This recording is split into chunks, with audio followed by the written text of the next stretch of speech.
இந்த பென்ஷன்ல இவ்வளவு சிக்கல் வந்திருக்குதா? இந்த சிக்கல் வந்ததுக்கு யார் காரணம்? ஒண்ணு, டிஏவுக்கு வழக்கு நடக்குது, வழக்கின் மூலமாக சில தீர்வுகள் வந்திருக்குது. ஆனாலும் கூட அடுத்தடுத்து டிஏ உயரும் பொழுது நிரந்தரமாக டிஏ கிடைக்குமா, அதுக்கான உத்தரவாதம் என்ன என்பது ஒரு பிரச்சனை. ஏன் டிஏ நிறுத்தப்பட்டது? ஏன் பென்ஷன் ட்ரஸ்ட்ல பணம் இல்லை? அதே போல இன்றைக்கு ஓய்வு பெற்ற ஊழியர்களுக்கு குறைந்தபட்ச ஓய்வூதியம் அரசிலே இருப்பது போல கழகத்திலே கிடையாது. அங்கே குறைந்தபட்ச ஊதியம் 7,850 ரூபாய் என்றால் இங்கே வெறும் 3,050 ரூபாய் தான். குறைந்தபட்ச ஊதியம் அங்கே அதிகம். குறைந்தபட்ச ஊதியம் கேட்டு நாம் தனியாக ஒரு வழக்கு போட்டிருக்கின்றோம்.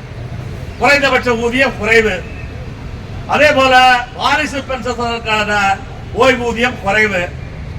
ஓய்வூதியத்தோடு ஒப்பந்த பலன்கள் இணைக்கப்படவில்லை. இதெல்லாம் யாருடைய ஒரே ஒரு உதாரணம்.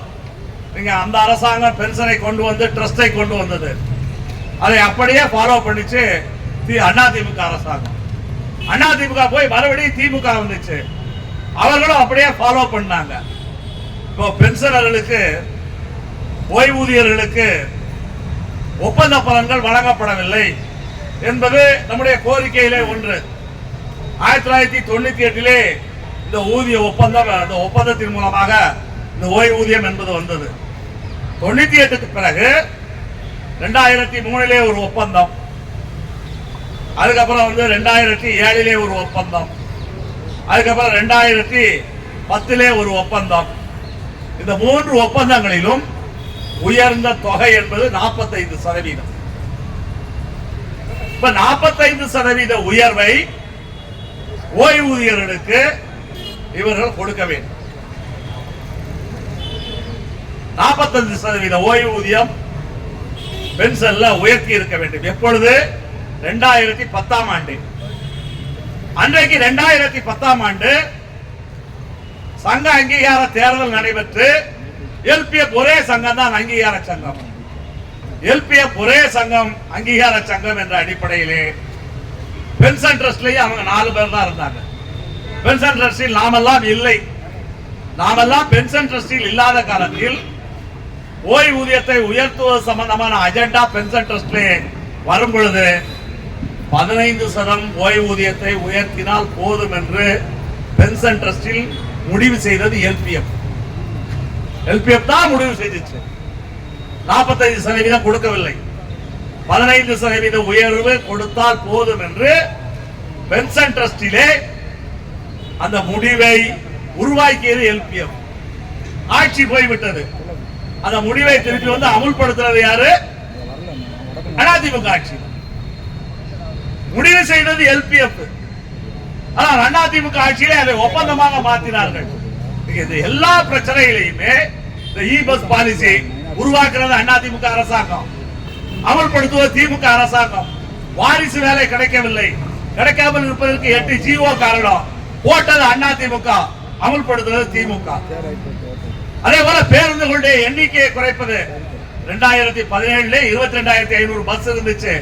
2017 1,40,000 தொழிலாளர்கள் இருந்தார்கள். ஆனால் 22,500 பஸ்ஸை 19,500 பஸ்ஸாக குறைப்பது என்று முடிவு செய்தது, உத்தரவு போட்டது அதிமுக ஆட்சியிலே. அதை அமல்படுத்துவது திமுக ஆட்சி. இவங்களுக்குள்ள என்ன வித்தியாசம் இருக்கிறது?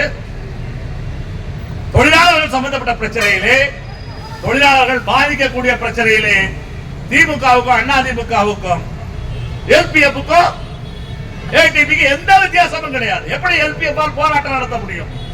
எந்த யோக்கியதையோட எல்பிஎஃப் போராட்டம் நடத்தும்? எந்த யோக்கியதையோட ஏடிபி போராட்டம் நடத்தும்? இவர்கள் இந்த கோரிக்கையை போராட்டமெல்லாம் நடத்த வேண்டாங்க. நம்ம மாதிரி 25 நாட்கள் காத்திருப்பு போராட்டமெல்லாம் நடத்த வேண்டாம். இந்த மைக்க போட்டு ஒரு மணி நேரம் எல்பிஎஃப் தலைவரோ அல்லது ஏடிபி தலைவரோ இதெல்லாம் எங்க கோரிக்கையிட பேசுவதற்கான தார்மீக ரீதியான உரிமைகள் கூட அவங்களுக்கு கிடையாது. இதனால் மாறி மாறி எல்லா ஏற்பாடுகளையும் செய்தார்கள். தொழிலாளிகளை பொறுத்தவரை என்ன, அது நம்ம தொழிலாளி மட்டுமல்ல, உலகம் முழுவதும் எல்லா தொழிலாளியும் தான். உலகம் முழுவதும் எல்லா மனிதர்களுமே தற்காலிக தீர்வு.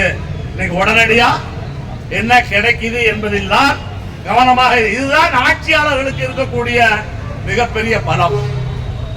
ஆட்சியாளர்களுக்கு இருக்கக்கூடிய, நீங்க வந்து சொல்றாங்க இல்லையா, 1000 ரூபாயை வாங்கிட்டு ஓட்டு போடுறான், 5000 ரூபாயை வாங்கிட்டு ஓட்டு போடுறான். 5 வருஷத்துக்கு ஆட்சியாளர்கள் வருகிறார்கள், 5000 ரூபாய் ஒரு ஓட்டுக்கு என்றால் 5 வருஷத்துக்கு 1800 நாள். 1800 நாளுக்கு 5000 ரூபாயை பிரிச்சா ஒரு நாளைக்கு எவ்வளவு?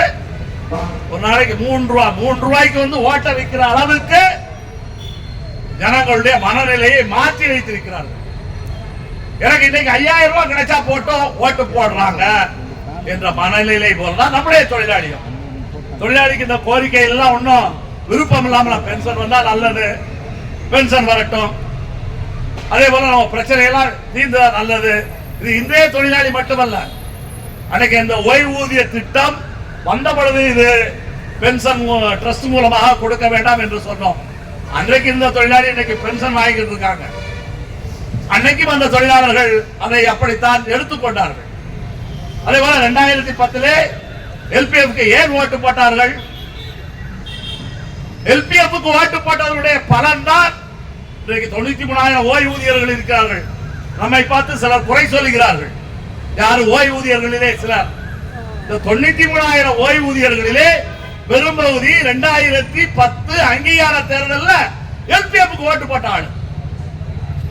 அவர்கள் நான் 15% போதும் என்று பென்ஷன் ட்ரஸ்ட்ல தீர்மானத்தை நிறைவேற்றினார்கள். அப்பொழுது தொழிலாளிகளுக்கு தெரியவில்லை. இன்னைக்கு ரிட்டையர்ட் ஆகி 60 அதிகாரி சங்கம்னு ஒண்ணு இருக்குல்ல, அத்தனை சீர்கேட்டுக்கும் அத்தனை அயோக்கியத்தனத்துக்கும் அத்தனை இழப்புக்கும் இந்த அதிகாரிகள் தான் காரணம். எல்லா அதிகாரியும் தான் காரணம். ஆனா இன்றைக்கு என்ன, இந்த சாக போற நேரத்துல சங்கரா சங்கரான்னு ஒரு பழமொழி சொல்லுவாங்க. அதனுடைய அர்த்தம் என்ன?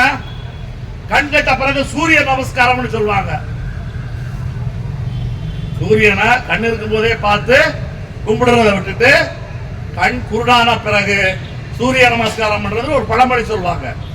அதுபோல எல்லாவற்றையும் தொழிலாளர்கள் செய்வதை வேடிக்கை பார்த்து விட்டு, எல்லாவற்றையும் செய்வதற்கு இவர்களை அனுமதித்து விட்டு, எல்லாவற்றையும் செய்து முடித்த பின்பு அதனுடைய பலனையும் தண்டனையும் இன்றைக்கு அனுபவித்துக் கொண்டிருக்கிறார்கள். யார்? ஓய்வு பெற்ற ஊழியர்கள். நாம் சர்வீஸ்ல இருக்க ஊழியர்களுக்கு என்ன சொல்கிறோம் என்றால், நீங்கள் செய்வதை வேடிக்கை பார்த்துக் கொண்டே இருக்கின்றீர்கள். செய்வதை வேடிக்கை பார்த்துக் கொண்டே இருந்தால் அது விளைவுகள் வரும் பொழுது, அதனுடைய பலன்கள் வரும் பொழுது மிகப்பெரிய அளவிற்கு எதிர்காலத்தை பாதிக்கும். எனக்கு இந்த 10 வருஷம் கழிச்சு தானே பாத்துக்கிறேன் தோழர், 15 வருஷம் தானே தோழர் பாத்துக்கிறேன் என்றெல்லாம் வந்து 10 வருஷமா 15 வருஷமா என்று தெரியாது. பென்ஷன் வந்து அவ்வளவு அடிப்படையானது.